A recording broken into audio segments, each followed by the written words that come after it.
Great Fairy Carrie, and sorry if it's kind of echoey in here. I just moved to a new apartment, so here we are. This is my new little home. I'm very excited.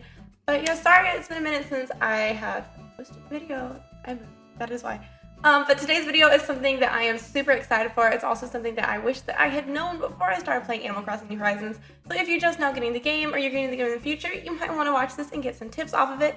Also, if you just really want to up your villagers in your town to get some that you prefer, or you just have that one villager that you really want to get in your town, stay tuned because I'm going to explain to you exactly how to get your little dreamy villagers. Before I get started though, guys, check out the description box down below. I have all of my social medias linked down there, so be sure to follow me on there to stay up to date with what I'm up to and any other little like Animal Crossing stuff I post. Alrighty guys, thank you so much. Don't forget to subscribe and like while you're down there, and enjoy the video. So in this video, I'm going to start off from literally day 1 of your town all the way up through how to fill up your town with 10 villagers that you enjoy. So day 1, when you get Animal Crossing and New Horizons, you load it up and you get your 2 villagers that you start with. These are kind of limited because you are going to get a Jock and an Uchi villager every single time, regardless of how many times you restart it or whatever.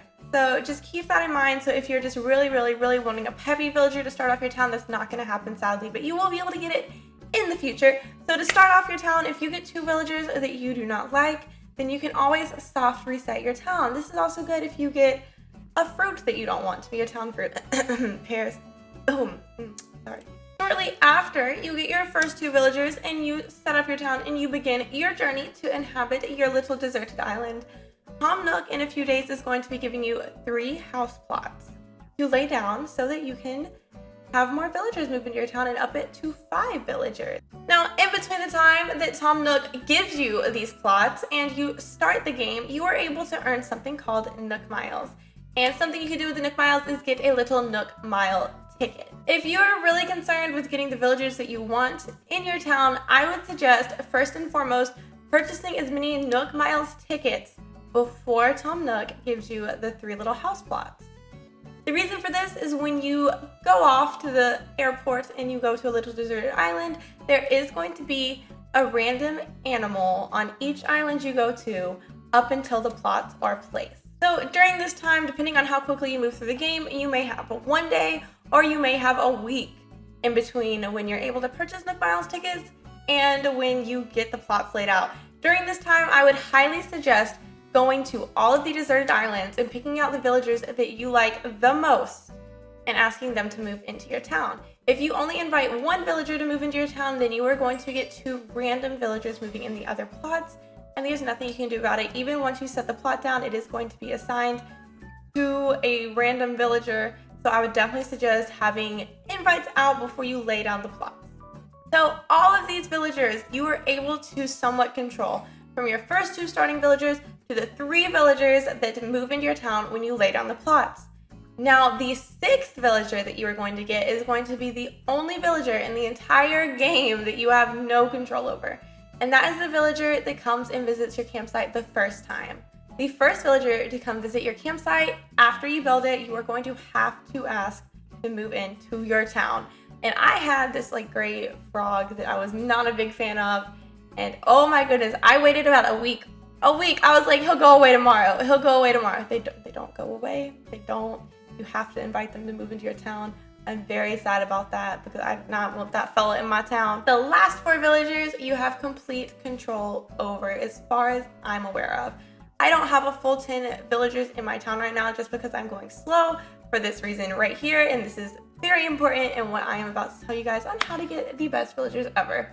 So what I like to do is after you have the villager moving from the campsite, you can go to Tom Nook and you can purchase a housing plot for 10,000 bells, and you can sit that down wherever you'd like, and that's going to be the little housing plot for the next villager that comes in. There's a little bit more of a time constraint on this though, because you only have until the next day to find a villager to move in. So before I buy a housing plot from Tom Nook, I like to earn as many Nook Miles as I possibly can and hoard Nook Miles tickets. I'm talking be sure I have at least like 10. That way I have a good range of trips that I can get a good villager. So I think that with my previous villager I had move in, I spent 10,000 Nook Miles on Nook Miles tickets to find an island. So I took about 5 or 6 trips, and I finally found Ellie, which I'm really happy with Ellie. I love Ellie to death. She's a great villager. I'm really happy I did it. So right now I'm about to move in my 7th villager, and I am just hoarding Nook Miles tickets. I'm trying to earn those Nook Miles, and I'm just waiting until I get another, like, in the double digits for Nook Miles tickets, so until I have like 10 or like 12 or something where I feel comfortable. And then I'm gonna go off to the islands and find another villager. And unlike previously when you had the 3 villagers move in, there's not going to be villagers just at the islands where you can wait until you find one you like and ask them to move in and then do the plot. Villagers are only going to show up on the mystery islands when you actually have a little housing plot laid out and waiting for them. So those are my tips for in-game on how to get it using just your own Switch, your own island, and that's it. Like the most simple way to get the villagers you want. There are some other ways, and the other ways do involve other people and having friends and all of that goodness. So if you have friends that you play Animal Crossing with, this is perfect for you guys. So I like to go to my friends' towns, and I like to scope out their animals. And if I find an animal I really like, then I talk to that animal a lot, and I talk to my friend. I'm like, do you really want this animal in your town? Could I possibly have it? And you can actually get animals moving in from other friends' towns. And pretty much what has to happen with this is they just don't talk to their animal for a little bit until the animal gets kind of stinky about it, and he's got a little angry cloud above his head. And then they're just ready to skedaddle away, and that's when you can let your friend have one, or you can take one of their villagers. If you don't have any friends that play Animal Crossing New Horizons, don't you worry, because there are actually online communities for this. Now, some people go to eBay and they pay a lot to get the villagers they want move in, and I am not going to tell you guys to do that today because I think that that is kind of sketchy, and I don't think you should be paying more to have a villager move into your town than you are for the actual game, or even a Switch system. There's, oh my gosh, who retweeted it? I think it was Crossing Channel, maybe, or Animal Crossing World. I think it was Animal Crossing World. Justin tweeted out this picture of an eBay account that was selling a villager for $350, and I could not believe that's more than the Animal Crossing Special Edition Switch. Like, how much do you think your villager is worth? My goodness. Well, I guess they think it's worth $350. That's too much, though. I think there are nice communities you can find. They are for trading villagers, or giving away villagers for free if someone just doesn't want that villager in their town. And I would definitely suggest that instead of buying a villager with real money. If you go to like Tumblr, for instance, you can find online communities where you purchase a villager for like 4 million bells. Like, it's really, really crazy. I did that in Animal Crossing New Leaf. I'm not proud of it, but I really wanted Fauna to move in. Moving on. There is this one Facebook group that I would definitely suggest. I found this, I think, like 2 days ago, and it is called Animal Crossing Villager Adoption Agency. And they only allow to give away villagers for free if someone just doesn't want a villager in their town, or an equal trade for another villager. That way you're not being conned out of your bells or your resources or your actual money. So I would definitely suggest that if you don't have any friends to play with, or you just want to browse on there and see what animals are available to get in your town.